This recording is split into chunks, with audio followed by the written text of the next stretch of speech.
апостолът на свободата, като лъв обхождал той страната. Затова и името му е такова. Левски го наричат всички хора. Първо, ние днес комитет ще създадем и таен ще го наречем. После с кръг ще се съберем и върху камата ще се закълнем.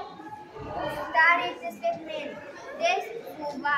Заклевам се да работя по народната воля. Заклевам се да работя по народната воля. Да отговарям за действията си по устава. Да отговарям за действията си по устава. Да пазя тайните на делата. Да пазя тайните на делата. Да служа на своето отечество. Да служа на своето отечество.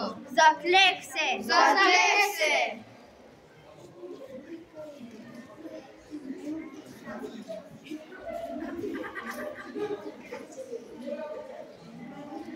И така ден след ден апостола на свободата обикаля града с в страната ни. Подготвя много комитети и събрал народа ни мъчети. Но в нощ студена в Къкленския хан му устроиха жесток капан. За птиецата в конака техен го запряха.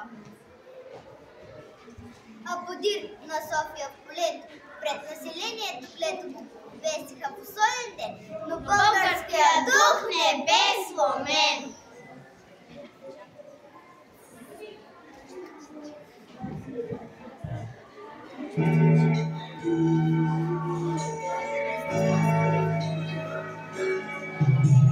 Имало е в нашата история тежки и трудни времена. И герои имало е хиляди, за един ще пееме сега. За един ще пееме сега. Левски апостоле, чист добър човече. Левски апостоле, ние с тебе се гордеем. Левски апостоле, чист добър човече. Левски апостоле, сега за тебе с обич пеем.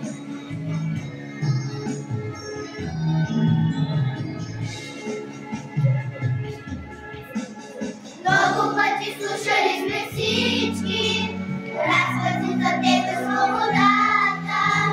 Изговаря твой реч да води, ако печеля, печеля всички, ако загубя, губя за мене. Левски апостоле, чист добър човече. Левски апостоле, нека с тебе се гордеем. Левски апостоле, чист добър човече. Левски апостоле, сега за тебе с обич пеем. Сега за тебе с обич пеем.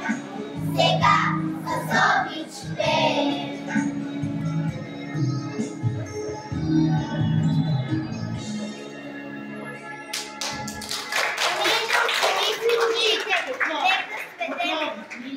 Мили ученици и учители, нека сведем памет на Левски. Благодарим ви.